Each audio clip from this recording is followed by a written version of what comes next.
اللہ رب العزت کی پاک کلامی سے جو آیات مبارکہ تلاوت کی ہے، اس میں اللہ رب العزت نے پیارے محبوب صلی اللہ تعالی علیہ وسلم کے نور مبارک کا ذکر فرمایا ہے۔ اللہ رب العزت نے حضرت آدم علیہ السلام کو پیدا فرمایا تو پیارے محبوب کا نور آپ کی پشت میں رکھ دیا۔ تو رب کائنات نے حکم فرمایا کہ اے فرشتے کہ تم آدم علیہ السلام کو سجدہ کرو۔ سبھی نے سجدہ کیا اور ابلیس نے اس میں انکار کر دیا۔ رب کائنات نے فرمایا کہ ما منعک اللہ تسجد لما امرتک، کہ جس وقت میں نے تمہیں حکم فرمایا ہے کہ تم نے سجدہ کیوں نہیں دیا؟ تو اس نے کہا قال اسجد لبشر خلقتنی من نار وخلقتہ من طین، اللہ کیا میں بشر کو سجدہ کروں؟ تم نے مجھے آگ سے پیدا کیا، اس کو مٹی سے پیدا کیا، میں اس سے بہتر ہوں۔ تو رب کائنات نے فرمایا فخرج علیک لعنتی، تیرے اوپر میری بھی لعنت ہے اور ساری مخلوقات کی لعنت ہے، فرشتوں کی لعنت ہے، میری دربار سے نکل جا۔ تو اس نے 6 لاکھ سال عبادت کی، ایک روایت کے اندر آتا ہے۔ دوسری روایت میں آتا ہے 6 کروڑ لاکھ نے عبادت کی ہے۔ تو اللہ رب العزت نے اس کی عبادت اس کے منہ پہ مار دی کہ تم نے میرا کہنا نہیں مانا، حکم تو میں نے فرمایا ہے، تم نے کیوں انکار کیا؟ اگر اللہ رب العزت کو عبادت کی ضرورت ہوتی تو یہ شیطان ابلیس سب سے اونچے درجے والا ہوتا، کیونکہ سب سے زیادہ عبادت اس نے کی ہے۔ تو رب کائنات نے فرمایا مجھے تیری عبادت کی ضرورت نہیں، مجھے تو پیارے محبوب کی ادب کی ضرورت ہے۔ یعنی اگر تیرے دل میں میرے محبوب کی محبت نہیں ہے تو یہ عبادت بھی بیکار ہے، کسی کام کی نہیں۔ تو شیطان نے کہا کہ رب کائنات کہ تم مجھے لعنتی بنا کر نکال دیا، باقی عزت کا لأغوینہم، قسم ہے مجھے تیری ذات کی کہ میں دنیا کے اندر جا کر اب تو ایک لعنتی بن کے جا رہا ہوں، جب واپس آؤں گا 1000 ہاں میرے ساتھ ہوں گے۔ فرمایا کہ بڑے بڑے مولوی لعنتی بناؤں گا، بڑے بڑے پیر لعنتی بنوں گا، بڑے بڑے امیر لعنتی بناؤں گا، بڑے غریب لعنتی بنوں گا، 1000 مخلوقات کو پر لعنت کا کروڑ ڈلواؤں گا۔ جس طرح سردار دنیا کے اندر چلتا ہے، پیچھے سے عوام ہوتی ہے، جب قیامت کے دن میں آؤں گا لعنتیوں کا سردار میں آگے ہوں گا، وہ سارے کے سارے میرے پیچھے ہوں۔ اس نے قسم کی لأغوینہم، قسم ہے مجھے تیرے ذات کی دنیا کے اندر جا کر 1000 لوگوں کو لعنتی بناؤں گا۔ تو دنیا کے اندر ایسے لوگ اب بھی ہیں، پہلے بھی ہیں، جو لعنت کا کروڑ اللہ کی دربار حاصل کر کے گئے۔ بہرحال حضرت آدم علیہ السلام آپ آئے اور جنت میں فرشتے آپ کے پیچھے ہیں۔ آدم علیہ السلام نے عرض کی مولا یہ فرشتے میرے پیچھے کو چل رہے ہیں۔ تو رب کائنات نے فرمایا میرے محبوب کا نور تیرے پشت میں ہے، اس لیے اس کی زیارت کر رہے ہیں تو میرے پیچھے ہے۔ تو آدم علیہ السلام نے دعا کی مولا میری پیشانی میں ظاہر کر تاکہ فرشتے آگے آ جائے، وہ تیرے حبیب کے نور کو دیکھتے رہے، میں ان کو دیکھتا رہا۔ جب پیشانی میں آیا تو فرشتے آگے آ گئے اور آدم علیہ السلام کی دل میں تمنا پیدا ہوئی کہ رب کائنات جس نور کی زیارت یہ فرشتے کر رہے ہیں، میرا بھی دل کرتا ہے میں بھی اس کی زیارت کروں۔ اللہ رب العزت نے حضرت آدم علیہ السلام کے انوٹھوں کے اندر پیارے محبوب کا نور ظاہر فرمایا، اور جب آپ نے دیکھا تو دونوں انوٹھے چون کر آنکھوں پر لگائے اور کہا قرۃ عینی بک یا رسول اللہ۔ تو فرمایا اللہ رب العزت نے کہ سب سے پہلے حضرت آدم علیہ السلام نے پیارے محبوب کے نور کو چوما. اس کے بعد دنیا کے اندر جب آئے آدم علیہ السلام پہلی قومیں پیارے محبوب کا وسیلہ پیش کرتے رہے, ان کی حاجتیں پوری ہوتی رہی.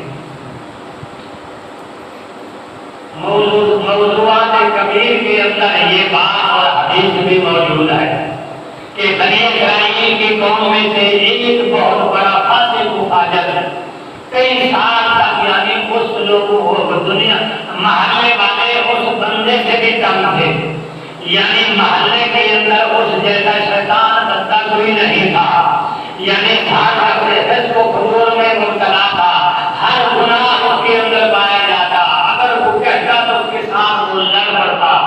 جب وہ مر گیا لوگوں نے اٹھا کر گندے ڈھیر پہ پھینک دیا تو اللہ رب العزت نے فرمایا کہ موسیٰ کلیم اللہ کہ جا میرا دوست مر گیا ہے, لوگوں نے اٹھا کے گندے ڈھیر پہ ڈال دیا, جا کر فرمایا کہ اللہ غسلہ ہو وکفنہ ہو وصلی علیہ, اس کو جا کر یعنی غسل بھی دے اور کفن بھی دے, صلی علیہ, اس کی نماز جنازہ بھی پڑھ. حضرت موسیٰ علیہ السلام اللہ کا حکم تھا, گئے جا کر دیکھا تو وہی آدمی ہے. تو موسیٰ علیہ السلام کی جلالی تھی, مولا یہی تیرا دوست ہے جیسے دنیا یعنی پورے محلے والے تک تھے, اس کو دیکھ کر راضی نہیں تھے. اگر میں اپنی قوم کو بلا کر یہ کہوں کہ جو اس کا جنازہ پڑے گا اس کی بخشش ہو جائے گی, تو قوم کہے گی موسیٰ کیا تم اس کے کردار کو نہیں جانتا, تمہیں خبر نہیں ہے ہم اس کا جنازہ کیسے پڑھیں. مجھے کوئی ایسی دلیل دے جو میں اپنی قوم کے سامنے رکھوں تاکہ قوم میری مطمئن ہو جائے کہ واقعی اس بندے کا ہم جنازہ پڑھیں گے. اللہ رب العزت نے فرمایا اے موسیٰ کلیم اللہ لِأَنَّهُ نَزَلَ فِي التَّوْرَاةِ فَوَجَدَ اسْمَ مُحَمَّدٍ وَكَتَبَ عَلَيْهِ. ایک دن مسجد کے اندر گیا, جا کر تورات کو کھایا, دل کے اندر گناہ کرنے والے کو ایک نہ ایک دن شرمساری آتی ہے, یہ ساری زندگی میں گناہ کرتا رہا, دنیا مجھ سے آوادار ہے, محلے والے مجھ سے آوادار ہے, میں بڑا گناہگار ہوں. کبھی اس کے دل کے اندر اللہ کا خوف کیا جاتا ہے تو کبھی کبھی نیک جگہ پہ بھی چلا جاتا ہے کہ شاید کہ وہ مالک مجھے کسی بہانے سے معاف کر دے. مسجد میں آیا, تورات اٹھا کر جب میرے محبوب کا نام آیا اس نے چون پر آنکھوں پر لگایا, لِأَنَّهُ نَزَلَ فِي التَّوْرَاةِ فَوَجَدَ اسْمَ مُحَمَّدٍ صلی اللہ علیہ وسلم, اس نے میرے محبوب کا نام چنا. میں اللہ رب العزت نے فرمایا غفر لہ ما تقدم من ذنبہ, کہ میں نے تیرے پچھلے گناہ معاف کر دیے. غفر لہ ذنوبہ میں نے اس کے گناہ معاف کر دیے, جنت کے اندر ایک حور عطا کی ہے. جب یہ بات آئی موسیٰ کلیم اللہ نے اٹھایا اور غسل دیا, کفن پہنایا, اعلان کیا کہ جو اس بندے کا جنازہ پڑھے گا رب کائنات نے فرمایا میں اس کو بھی معاف کر دوں گا. رب کائنات نے فرمایا میں اس کو بھی معاف کر دوں گا. لوگ آئے, آ کر دیکھتے وہاں موسیٰ یہی صرف ایک بندہ ہے. تو حضرت موسیٰ علیہ السلام نے اپنی قوم کو خطاب فرمایا کہ اللہ رب العزت کا حکم آیا ہے, رب کائنات نے فرمایا ہے کہ یہ عطا اس کی مجھے پسند آئی ہے جس کی وجہ سے میں نے اس کی بخشش فرما دی. تفسیر روح البیان کے اندر سورۃ مائدہ کے اندر اس بزرگ نے لکھا ہے کہ ایک دن حضرت بلال رضی اللہ تعالیٰ عنہ نے آذان دی. آذان دینے کے بعد جب حضرت بلال رضی اللہ تعالیٰ عنہ اشہد ان محمد رسول اللہ پر پہنچے تو صدیق اکبر نے ان کے چون پر آنکھوں پر لگائے. جب آذان ختم ہو گئی میرے آقا نے فرمایا کہ صدیق اکبر ہے جس کا حکم نہ اللہ رب العزت نے فرمایا نہ محمد غریب نے فرمایا, تم نے شریعت کے اندر یہ نئی بات کو نکال دی. صدیق اکبر نے عرض کی کہ یا رسول اللہ, اللہ کا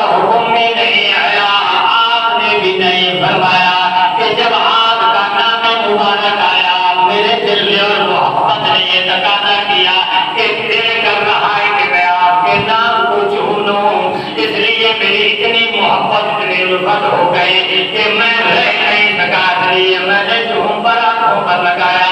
تو میرے آقا نے فرمایا من فعل مثلا ما فعل خلیلی انا طالبہ وفیسہ بالقیامت وقائدہ الجنہ، کہ جس طرح میرے دوست نے میرے خلیل نے صدیق اکبر نے کیا ہے، جو اسی طرح کرے گا میں محمد کریم اپنے ہاتھ سے پکڑ کر اس بندے کو سب میں کھڑا کر دوں گا جو جنت کے اندر جائیں گے۔ من فعل مثل ما فعل خلیلی انا طالبہ فیسہ بالقیامت وقائدہ الجنہ، اس کو جنت کے اندر لے جائیں گے۔ حضرت حسن فرماتے ہیں کہ جب میرے محبوب کا نام آ جائے، جو آدمی چوم پر آنکھوں پر لگائے گا اور کہے گا قرۃ عینی بک یا رسول اللہ، کبھی اس کی آنکھ نہیں جھکے گی، نہ اس کی آنکھ کی بینائی ختم ہوگی۔ مولانا اشرف علی تھانوی نے اپنی کتاب ارواح ثلاثہ کے اندر لکھا، فرمایا کہ بذریعہ علاج اگر حدیث پہ عمل نہیں کرتے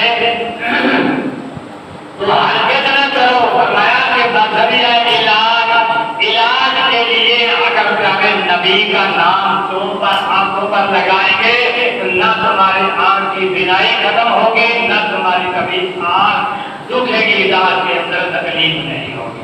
وہ بھی لوگ لکھ گئے جو انکار کرنے والے جو نبی کا نام نہ چنو، انہوں نے لکھا ہے کہ بذریعہ علاج کے لیے میرے محبوب کا نام چنو اور نہ تمہاری بینائی ختم ہوگی، نہ تمہاری کبھی آنکھ دکھے گی۔ اور 14ویں صدی کا ایک ملا مولوی یوسف کراچی کا ہے، اس کا بہت بڑا مدرسہ ہے، اس نے ایک کتاب لکھی ہے، اس کتاب کا نام ہے ہفت مسئلہ، یعنی 7 مسئلے اس کے اندر لکھی ہے۔ اس نے یہ بھی مسئلہ لکھا کہ جب مؤذن آذان دے پہلی مرتبہ شہادت ان محمد رسول اللہ کہے تو اس وقت تم نام نہ چنو، کیونکہ اس وقت فرشتے چنتے ہیں۔ جب دوسری مرتبہ مؤذن کہے اشہد ان محمد رسول اللہ، اس وقت نام چن پر آنکھوں پر لگاؤ اور کہو قرۃ عینی بک یا رسول اللہ۔ اور وہ کہتے ہیں کہ یہ تمہاری کبھی آنکھ نہیں دکھے گی، نہ تمہارے آنکھ کی بینائی ختم ہوگی۔ یعنی وہ لوگ بھی لکھ گئے جو ہمارے اوپر فتویٰ واسطے لگاتے ہیں جو نبی کا نام چننا کہاں لکھا۔ یہ حدیث میں نے صدیق اکبر والی آپ کو سنائی ہے، موضوعات کبیر کے اندر لکھی پڑی ہے۔ اگر کوئی دیکھنا چاہتا ہے تو میں دکھا سکتا ہوں، اگر وہ نہ کرے تو اس کی مرضی ہے۔ اور فقہ کا مسئلہ ہے جو ہر مدارس کے اندر وہ فقہ پڑھائی جاتی ہے، اس بزرگ نے لکھا ہے کہ جب مکبر یعنی تکبیر کہنے والا آدمی جب تکبیر کہے تو اس وقت تم کھڑے نہ ہو جاؤ، بلکہ جب وہ حی علی الصلاۃ کہے اس وقت تم کھڑے ہونا ہے۔ یعنی ہم لوگ تکبیر شروع کرتے ہیں نا، یعنی شراب مار کے کھڑے ہو جاتے ہیں، پہلے لوگوں کو کہتے ہیں کہ کھڑے ہو جائے، کھڑے صفحے بناؤ۔ یعنی فقہ کا مسئلہ ہے کہ مکبر تکبیر کہنے والا جب حی علی الصلاۃ کہے اس وقت تم کھڑے ہو کر صفحے سیدھی کرو، کیونکہ یہ لوگ کہتے ہیں کہ نبی کے نام کا احترام نہ کریں، نبی کے نام کا ادب نہ کریں۔ اور لوگوں نے لکھا ہے کہ جب نبی کا نام آئے تو خاموشی سے بیٹھ کر سنو، تو سن کر قرۃ عینی بک یا رسول اللہ کہو، جب حی علی الصلاۃ کہے تو اس وقت کھڑے ہو کر صاف سیدھی کرو۔ اس لیے لوگ کہتے ہیں پہلے یعنی تکبیر شروع کرو سب پہلے کھڑا ہو جا کر نبی کے نام کا احترام نہ کرو۔ اللہ کو اگر عبادت کی ضرورت ہوتی تو شیطان کی عبادت رد نہ کی جاتی، اگر اللہ کو سجدے کی ضرورت ہوتی تو شیطان کے سجدے رد نہ کیے جاتے۔ رب کے نام فرماتے ہیں میرا یعنی تیرا عمل وہ قبول ہوگا جو تیرے دل کے اندر میرے محبوب کی عبادت ادب ہے، ادب نہیں ہے تو سب کچھ بیکار ہے کسی کام کا۔ اس لیے سب سے پہلے حضرت آدم علیہ السلام نے میں نے کیا محبوب صلی اللہ علیہ وسلم کا نام دوں اس کے بعد صحابہ کرام نے نام دوں، اولیاء کرام جتنے شافعی حنفی کے جو بھی ہیں وہ سب ایک کے سب یعنی پیارے محبوب کا نام چنتے ہیں۔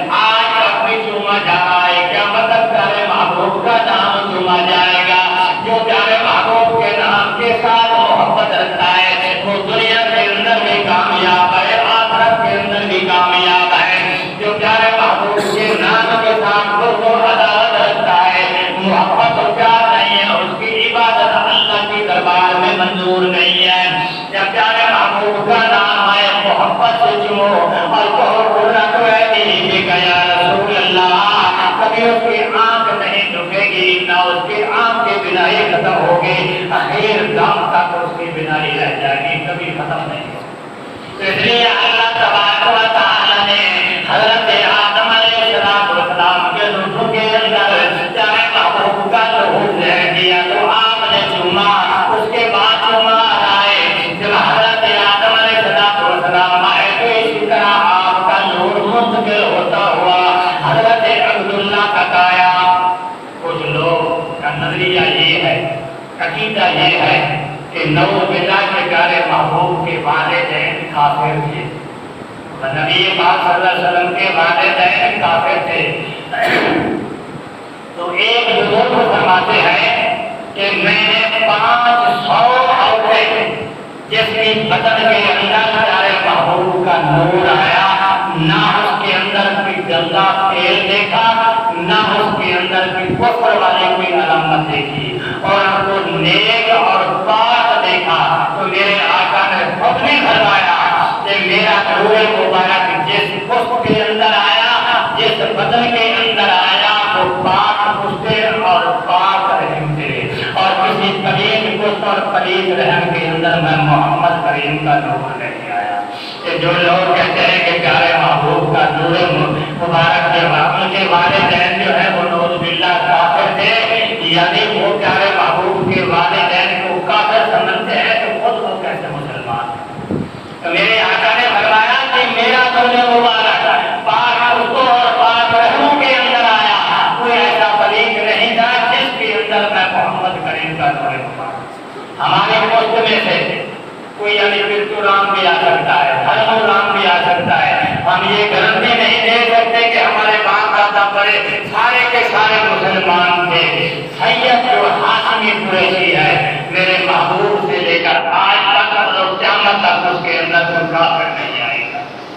میرے آقا کی بات کو بول رہی جو سید ہے یعنی قریشی ہاشمی ہے، اصل سید جس کو کہا جاتا ہے، آج تک تو جس کو دیکھے وہ کہتا میں شادی ہوں، جس کو کہے قوم کا میرا سید تو کہتا ہے میں شادی ہوں، یعنی قوم کا کوئی ہے تو کہتا ہے میں شادی ہوں۔ ایسے شاد کی بات نہیں، جو قریشی ہاشمی میرے نبی کی آن میں بھی آیا ہے اس وقت سے لے کر آج تک اور قیامت تک اس کے اندر کوئی کافر نہیں آئے گا، یعنی وہ پاک اور پاک رحموں کے اندر سید کا نسخہ جاتا جائے گا۔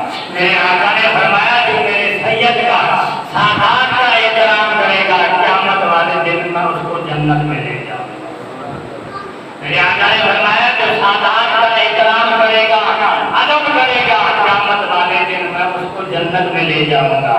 تو سید کا اور احترام کیا کرو، سید کے اندر دو نشانی ہے، اگر آپ نے تجربہ کرنا ہے تو کر لو، میں نے تجربہ کیا ہے۔ جو اصلی سید ہوگا یعنی قریشی ہاشمی ہوگا، ایک تو وہ سخی ہوگا، اگرچہ اس کے گھر میں کچھ بھی نہیں ہے، سوالی آیا سوال کرنے کے لیے، جو کچھ بھی ہے اس کو یعنی دے دے، خالی گھر سے کبھی نہیں موڑے گا۔ آپ تجربہ کر کے دیکھ لیں، پتہ چل جائے گا۔ اور دوسری بات یہ ہے کہ وہ سید جو قریشی آدمی ہے وہ صابر ہوگا، اگر آپ اس کو گالیاں دیں گے گالیاں کے بدلے تمہیں گالی نہیں دے گا، وہ یہی کہے گا اللہ تیرا بھلا ہی کرے، یعنی اصل سید کا یہ نشانی ہے، وہ کبھی تمہیں برا بھلا نہیں کہے گا، وہ یہی کہے گا کہ خدا تیرا بھلا ہی کرے۔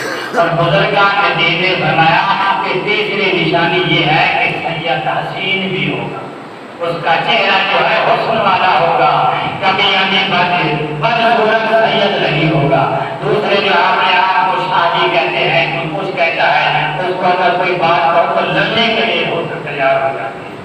اصل سید جو ہے وہ سخی ہوگا، وہ کبھی یعنی میں تمہارے ساتھ لڑے گا نہیں، وہ صابر ہوگا، کیونکہ حضرت امام حسین جو صابر تھے اور سخی کے ان کی نسل میں سے کوئی یعنی صفت آ رہی ہے وہ قیامت سید کے اندر ہے۔ اس لیے میرے آقا نے فرمایا کہ میں محمد کریم کا نور حضرت آدم علیہ السلام سے لے کر حضرت عبداللہ تک پاک پشت اور پاک رحموں کے اندر آیا ہے، کسی پلید پشت اور پلید رحم کے اندر نہیں آیا۔ جب پیارے محبوب کا نور مبارک حضرت عبداللہ تک پہنچا، حضرت عبداللہ جب جنگل میں جاتے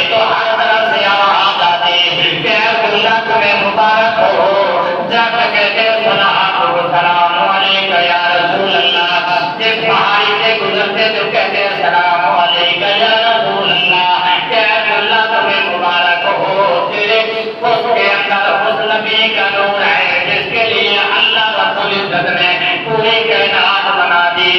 ایک یہودی عالم تھا، بہت بڑا عالم تھا، اس نے اپنی بیوی کو کہا کہ اندر ایک صندوق اور پیٹی بڑی اٹھا کے لیا، جب لیے تو اس نے کھولا کہ ایک اس کے اندر قمیص تھا، جب اس نے اسی طرح پکڑ کے اٹھایا تو اسے خون طبق رہا تھا، تو اس نے کہا کہ آج یعنی بنی اسرائیل کی قوم سے نبوت چلی گئی، حضرت ہاشمیوں کے پاس چلی گئی۔ اس نے کہا کہ تمہیں کیسے پتا چلا؟ کہ میں نے کتاب کے اندر دیکھا تھا اور یہ میرے بڑے نے مجھے دیا تھا کہ جب اس قمیص سے خون چمکے گا تو بنی اسرائیل سے یعنی نبوت چلی جائے گی، ہاشمیوں کے پاس چلی جائے گی۔ اس وقت اس کی یعنی بیٹی تھی، گھر کے اندر ہو کر پھیل رہی تھی، فاطمہ اس کا نام ہے۔ جب نے یہ بات سنی کہ جو عبداللہ کی بیوی بنے گی وہ حضرت محبوب صلی اللہ علیہ وسلم کی والدہ بنے گی، جب اس نے یہ بات سنی اس کے ہاتھ سے دھو کر گر پڑا کرنے کے بعد دل کے اندر خیال کرنے لگی کہ کاش اگر میں مکے میں چلی جاؤں تو میں محمد کریم کی ماں بن جاؤں۔ جب وہ چلا گیا ماں کو کہتے ہیں کہ امی جان اگر تو مجھے اجازت دے کہ میں مکے میں جاؤں، وہاں جا کر عبداللہ کو ملوں کہ اگر وہ مجھ سے شادی کر لے تو میں محمد کریم کی ماں بن جاؤں۔ تو ماں نے کہا چلی جاؤ، وہاں سے سہیلیاں لے کر بڑے امیر کریم کی وہاں آ کر مکے میں آ کر بیٹھ گئی۔ اس نے زر و پیسہ تقسیم شروع کر دیا، مکے والے سب کے سب لے گئے۔ تو اس نے پوچھا کہ کوئی اور مکے میں رہ گیا؟ لوگ کہنے لگے قریشی آدمیاں وہ کسی کے دروازے پہ مانگنے کے لیے نہیں جاتے، اس کے دروازے پہ مانگنے کے لیے آتے ہیں۔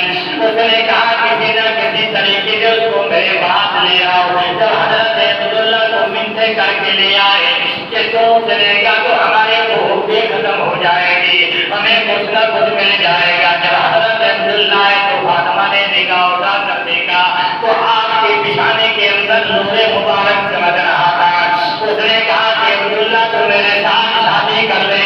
حضرت عبداللہ نے کہا کہ نہیں، میں باپ کے پاس جاؤں گا، اگر باپ مجھے اجازت دے گا تو پھر شادی کروں گا۔